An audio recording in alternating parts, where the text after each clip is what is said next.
So guys, ito nga pala ang bago ng ITEL. Ito ang ITEL RS4. Ayan, kung makikita nyo palang pangmalakasan na. At meron tong pangmalakasang specification dahil budget friendly lang to. So tara, samahan nyo po ako mag-unbox at first impression ng teleponong ito.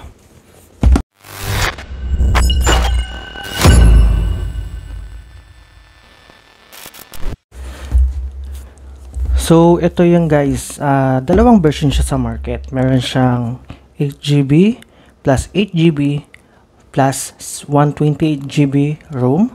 And ito ang pinili ko, 24GB plus 256GB na pangmalakasan. Kaya siya naging 24 kasi 12 plus 12. And yung another 12 ay manggagaling sa virtual RAM. And so, optional yan. Pwede mong i-activate at deactivate.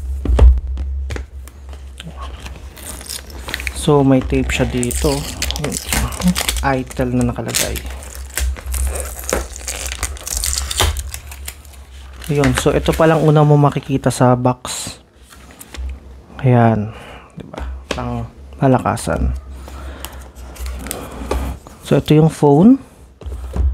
Tapos, pag inopen mo, meron siyang manual.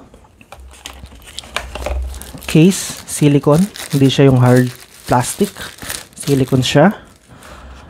Tapos, charging cable and pin para sa SIM card or pin ejector ang tawag dito.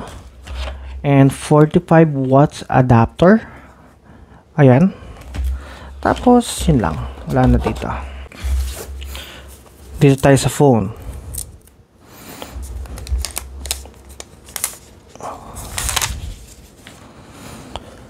So guys, yung material niya, ang ganda. Tsaka mukha siyang pangmalakasan talaga. Ngayon, diba? Meron siyang 50 megapixel na dual flash. Open na natin. Ayan. Makikita nyo kagad, ITEL. Powered by Android. Guys, take note, hindi pa to 5G. 4G lang yung network neto. Other than that, okay naman yung specs tsaka yung sa presyo niya.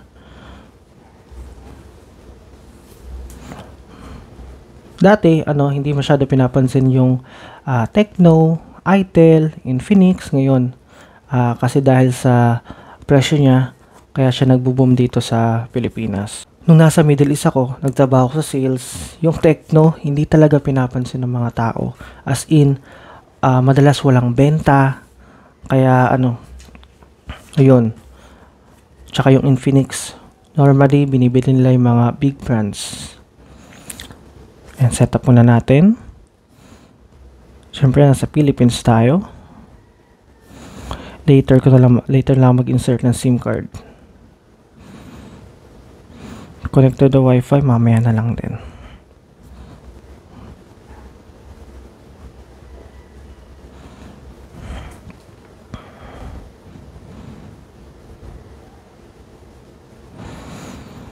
So guys, dito sa set screen lock niya, meron siyang fingerprint, face unlock, at password. Skip ko na lang muna yan. Dahil first impression lang naman tayo at testing lang naman natin to. So, mas gusto kong buttons. Dahil doon ako nasanay. Yan. Welcome to ITEL 13.5.0. So, naka-Android 13 na siya.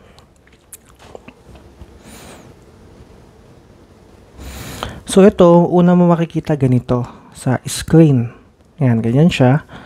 Tapos, may naka-install na siyang TikTok. Yan, tapos Shopee, Facebook. Ayun yung mga naka-install sa kanya. Ready-made na.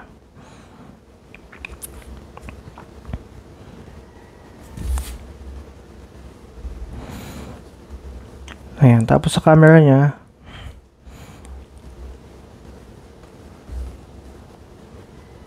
okay yung camera niya, maganda. Tapos may AI na siya. And ang video niya, meron siyang pagpipilian. AI focus, shutter sound, kung pwede mo, meron siyang shutter sound na pwede mong i-on at i-off. yung sound pwede kang maglagay ng watermark, may fingerprint shooting siya. Video quality ay meron siyang 2K 30 fps or 1080p 60 fps, 1080p 30 fps at 720p 30 fps. Ito yung mga pagpipilian niya, at pag nag-record ka, pwede mo ding i-mute nang wala sa ibang telepono yan. Yan, tapos sa photo naman, ito. May may pagpipilian kang times 1 tsaka times 2 na zoom. May portrait siya, may super night, at madami pang iba. Makikita mo dito sa more. Ayan, when it comes to the settings, yan, nasa settings tayo. Usually kailangan mo maglagay ng ITEL ID mo. Parang sa mga ibang telepono, ganon. Yan, so testing natin yung display. Punta tayo sa display at hanapin natin ang screen refresh rate. So, naka-auto siya. Pwede mong ipunta sa 120 Hz kung ikaw ay gamers. Lalo na pag mahilig ka sa mga high graphics game, talagang mafe-feel mo yung pag-games mo. Yan, ang ganda na ng niya. Smooth na. Kita mo. Smooth. Yan, connect mo natin sa Wi-Fi. Ito, naka-auto brightness siya. Ito nga pala yung niya, yung navigation bar. Yan. Tapos may device. Pero for now, kukunin natin sa Wi-Fi.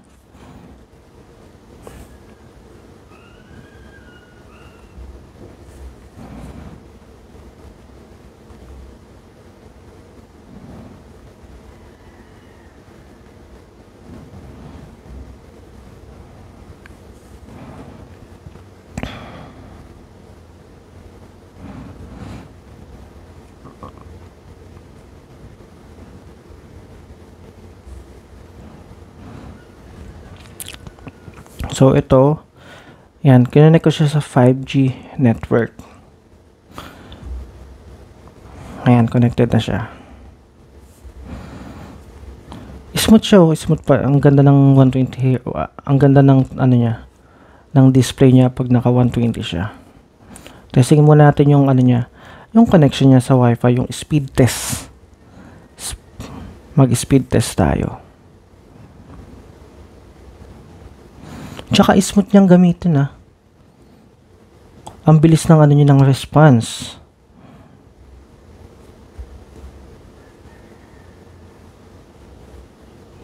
Bakit kagad yung fingerprint ko? Kasi lang yung nakalagay na siyang screen protector.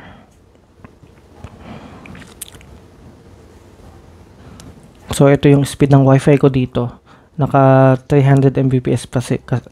So, ito yung speed ng Wi-Fi ko dito. Naka 300 Mbps kasi ako. Kaya, hanggang doon lang talaga siya. Tanggalin ko muna yung auto brightness. Ano ba to? So, iano ko na lang. Manual. Hindi ko masyado kabisado dito. Yan. So, naka-adaptive brightness pala siya. Pwede kang mamili. Ito na nga. So, guys, ito pala sa display niya. Pwede kang mamili ng light and dark. Katulad ng mga other phone. Ayan. Tapos, pwede mo siyang iset, schedule.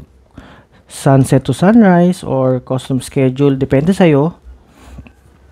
Tapos, ito yung brightness niya. Adaptive. May keep screen on kung gusto mo lang lagi siya nakabuhay. Ito yung screen timeout niya. So, ang default niya ay 30 seconds. Screen refresh rate. Ayan, pagpipilian mo, 120 Hz, 90 Hz, 60 Hz. So, mas malakas mag-consume ng battery itong 120 Hz. Tapos may ultimate touch, may color temperature yung display niya.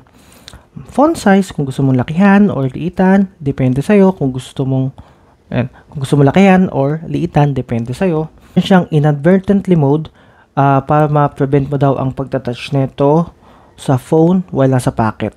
Ayan, tapos rotate, full screen for apps. Ayan, may status bar, depende sa iyo.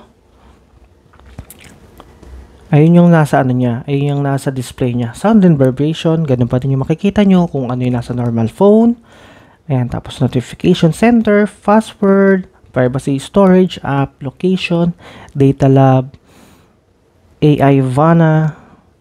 Ito medyo bago sa akin pandinig, AI Vana, kasi hindi naman ako user ng ganitong brand. Tecno nakagamit na ako kasi may Tecno Spark Go ako. Ayun yung una kong kinontent. Hindi ko lang nagawa ng video sa YouTube. Ayan, tapos system. May system update ka agad siya. And mamaya ko lang to i-update.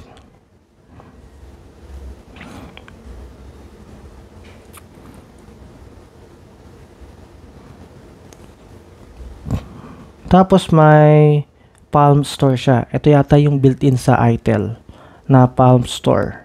Hindi ko kasi kabisado yung mga yung mga pre-installed application dito sa itel. Ayan, may AHA Games, social mo, ito may Messenger, Instagram, tapos may Facebook, may TikTok, at nakalagay na din dito yung Shopee.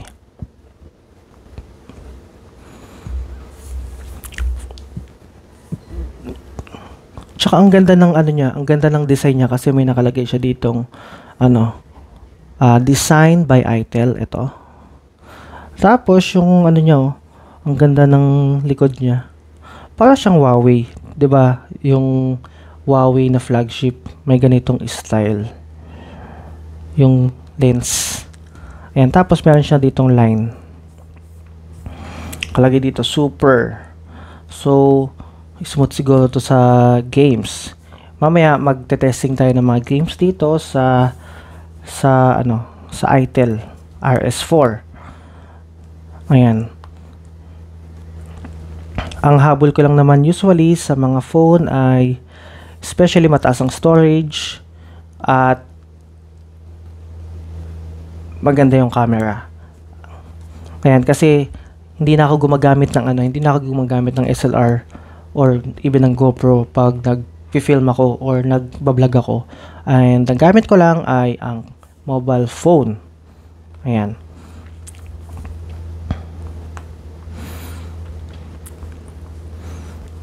Ang ayoko lang dito, dapat in-upgrade na lang nila ng 5G. Kahit na budget-friendly phone to, kasi karamihan ngayon 5G na nilalabas para kung magde-data ka man ay panalo, kung magde-data ka man, talaga mabilis. Tsaka, usually kasi, 'di ba, yung 4G medyo slow na siya pag pag ginagamit mo. Ayun. Testing natin pala yung charger niya. So guys, ito yung 45 watts adapter. Madami ako adapter diyan na iba't ibang speed. Testing ko kung working yung 65 watts ko dito na power delivery.